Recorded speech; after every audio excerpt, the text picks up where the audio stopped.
Bonjour et bienvenue sur la chaîne Zone Bourse. Alors aujourd'hui, je vais faire une petite entorse à ce que je pratique habituellement puisque je vais parler trading alors que d'habitude je parle plutôt d'investissement à long terme. Pourquoi est-ce que j'aime pas trop parler de trading sur cette chaîne? Pour deux raisons. Déjà parce que je pense que pour la grande majorité des investisseurs particuliers, il vaut mieux faire de l'investissement à long terme que du trading à court terme. Je pense que c'est beaucoup plus rentable et beaucoup moins dangereux. Ça, c'est la première raison. Et la deuxième raison, c'est que ça fait longtemps, très longtemps que de mon côté, j'ai arrêté le trading. Donc, je préfère parler de ce que je fais actuellement, c'est-à-dire de l'investissement. Alors pour simplifier, je vais différencier le trading d'un côté comme étant toutes les stratégies court terme et l'investissement, toutes les stratégies long terme. Et c'est vrai que la gestion du risque entre trading et investissement, ça n'a rien à voir. En investissement, la gestion du risque, elle vient principalement de deux choses. Comme on investit à long terme, on n'a pas peur de la volatilité court terme. Donc le premier facteur de gestion du risque, c'est cette notion de long terme. Et ensuite, le deuxième facteur, c'est la diversification. Dans l'ensemble, on a au minimum 15 positions, 20 positions, idéalement variées en termes de pays et de secteurs. Donc on va avoir un portefeuille qui est bien diversifié. Alors bien sûr, je généralise, mais vous voyez l'esprit. En trading, on perd ces deux atouts. La volatilité court terme, ça devient bien sûr un risque réel, surtout qu'on est en général moins diversifié, on peut avoir 10 positions, voire même juste 4 ou 5, donc il va falloir trouver d'autres solutions pour gérer votre risque, et c'est là qu'intervient le stop loss. Le stop loss, c'est le fait de couper ses pertes, et plus spécifiquement, en fait, c'est un type d'ordre, l'ordre stop. Alors il y a deux types d'ordre stop, l'ordre stop qu'on appelle aussi à seuil de déclenchement, et l'ordre stop limite qu'on appelle à plage de déclenchement. Je vais prendre un exemple simple. Si nous avons un ordre stop sur Worldline, par exemple à 68,5, le cours donc est au-dessus de 68,5, et dans le cas d'un ordre stop simple, dès que l'action va coter 68,5, l'ordre stop va déclencher un ordre de vente au marché, c'est-à-dire sans prix, donc vous ne maîtrisez pas le prix d'exécution. Si vous avez cette fois un ordre stop limite, par exemple avec une limite à 68, quand l'action va coter 68,5, votre ordre stop va déclencher un ordre de vente à court limité à 68. Donc cette fois-ci, vous maîtrisez le prix, mais vous ne pouvez potentiellement ne pas être exécuté totalement parce que bien sûr, quand un stop est touché, ça veut dire que l'action baisse, enfin en tout cas si vous êtes acheteur, si vous êtes long, l'action baisse certaines fois violemment, donc vous avez une chance que votre stop ne soit pas exécuté, donc dans ce cas-là, il n'a pas fait du tout son office. Alors est-ce qu'il faut avoir des stop loss en trading ? Alors, la réponse, elle est variable, on va dire oui et non, ça dépend de votre stratégie, parce que, et ça c'est quelque chose d'important, on est bien d'accord qu'on ne peut pas garder une position perdante indéfiniment, il faut couper ses pertes, mais couper ses pertes ne veut pas dire avoir forcément un ordre stop dans le marché. Moi, je vais définir un peu deux types de stratégies. Dans le premier cas, vous avez une stratégie classique basée uniquement sur les prix, donc ce qu'on appelle l'analyse technique, par exemple le trend following, mais il y a beaucoup d'autres types de trading.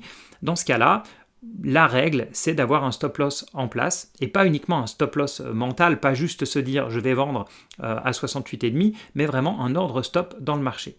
Et pourquoi est-ce qu'il faut avoir un ordre dans le marché ? C'est d'abord pour éviter les émotions, et notamment le fait de trouver de nouvelles raisons de rester dans le trade parce que c'est allé très vite, c'est descendu à 67, 66 et on considère que c'est trop tard. Et puis l'autre aspect, c'est aussi bien sûr de ne pas devoir rester sur ces écrans en permanence. Et comme la plupart des particuliers ne peuvent pas faire ça, et tant mieux pour eux d'être devant leurs écrans en permanence, il faut une stratégie qui permette de sortir rapidement. Et l'ordre stop pour ça, c'est parfait.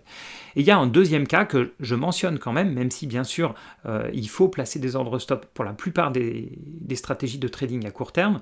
Il existe quand même beaucoup de stratégies plus complexes, comme celles des professionnels qui vont faire de l'arbitrage de courbe des taux, des arbitrages statistiques, des paniers long short, etc. Des stratégies pour lesquelles vous ne pouvez pas avoir d'ordre stop parce que vous avez des ordres d'achat et de vente dans tous les sens. Et en général, la sortie des positions est gérée au sein même de cette stratégie. Donc ce qui peut arriver, c'est que la stratégie à un moment se mette à moins marcher, et là bien sûr, il va falloir diminuer ou couper les positions. Il y a un autre cas, c'est si vous faites du trading plutôt fondamental, notamment du trading event-driven, qui va être basé sur des événements, des faillites, des annonces de résultats, etc. Vous n'allez pas avoir de stop parce que vous ne voulez pas vous faire sortir par la volatilité, mais vous allez bien sûr analyser la situation avant de vendre, donc voir si vos facteurs fondamentaux sont toujours en place, mais à nouveau de la même manière, si c'est une position perdante, il va falloir finir par couper la stratégie. Mais en général, si vous avez ce type de stratégie, donc soit des stratégies très complexes, soit des stratégies fondamentales court terme, etc., vous êtes pro, vous savez gérer vos émotions, vous êtes tout le temps devant vos écrans, donc ça ne pose pas de problème. Mais pour 99% des particuliers qui font du trading, vous allez être dans la première catégorie.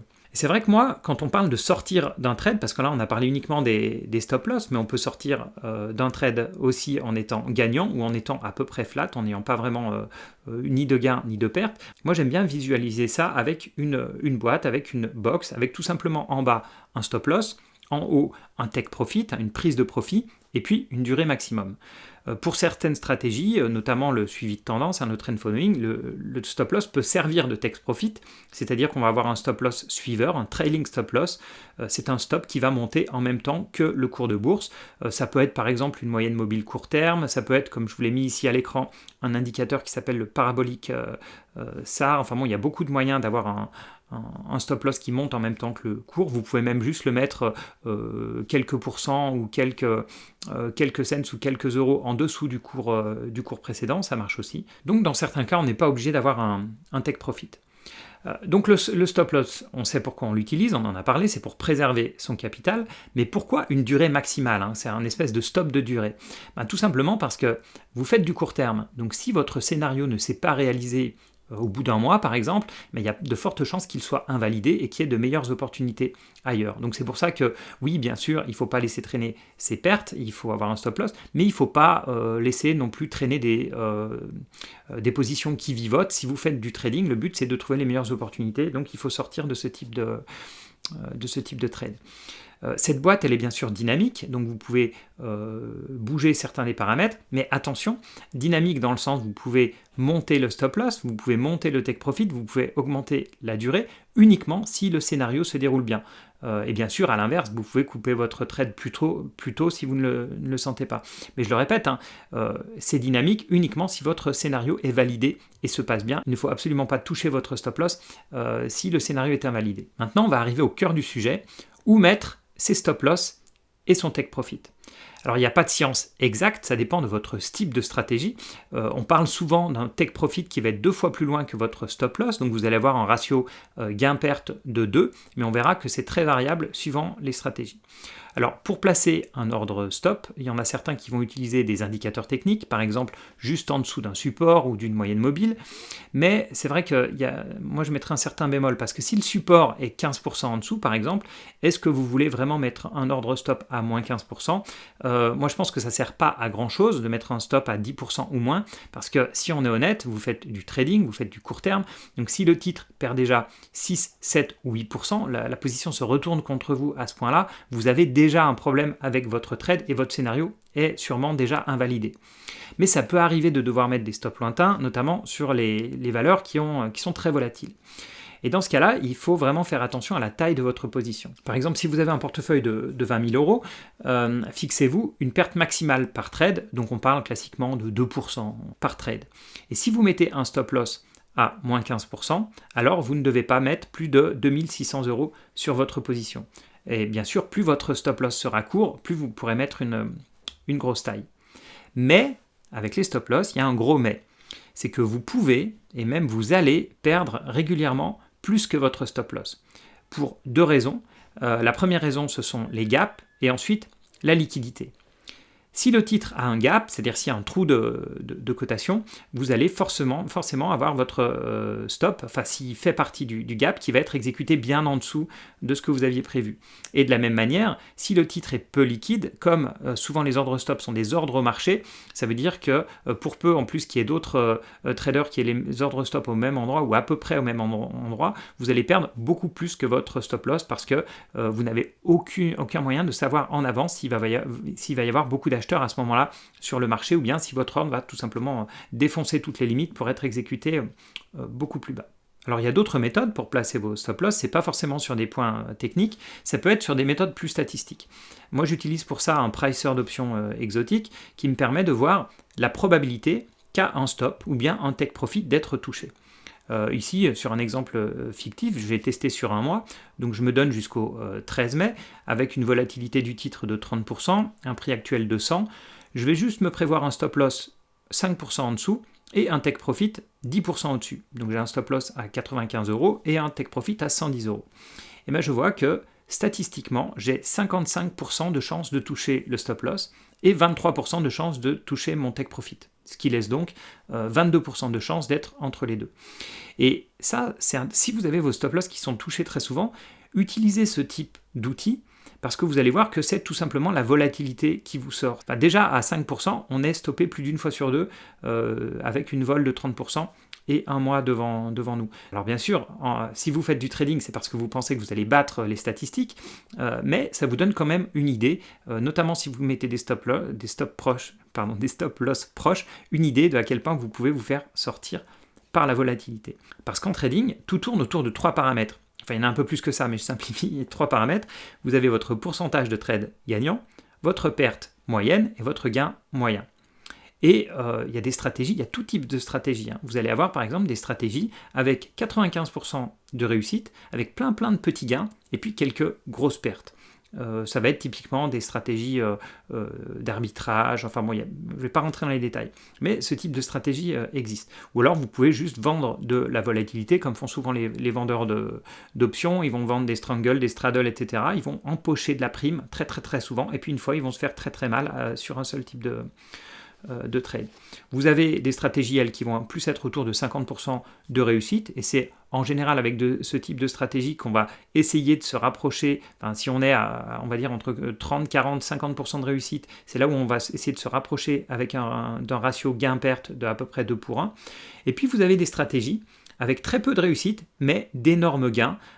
Ça peut être par exemple les investisseurs de start-up, vous allez avoir vous mettez beaucoup de positions un peu partout, vous saupoudrez, vous en avez beaucoup de positions sur lesquelles vous allez perdre peu, et puis vous allez avoir une start-up qui va potentiellement devenir une licorne et qui va vous rembourser toutes vos autres pertes. Et d'ailleurs, le trend following, enfin moi je ne suis pas un spécialiste de trend following, mais il se rapprocherait un petit peu de ce type de stratégie où vous allez vous faire stopper régulièrement, mais vous allez avoir quelques positions qui vont faire 100%, 200%, 300% de gains et qui vont très largement vous rembourser tous vos stops. Et puisqu'on parle de ça, ça peut être stressant pour les traders de voir leurs stop loss qui sont touchés très souvent. Ça veut dire que vous avez un faible pourcentage de réussite de votre trade, ce qui n'est pas forcément un problème, mais il faut pouvoir vous classer dans ces 3 catégories. La première catégorie, c'est tout simplement que c'est normal, c'est lié à votre type de trading, c'est lié à votre stratégie, mais bien sûr, dans ce cas-là, vos gros gains doivent compenser toutes vos petites pertes. La deuxième catégorie, c'est que le marché actuel n'est pas adapté à votre stratégie, il peut être trop volatile, on est passé d'un marché de trend à un marché de range, etc.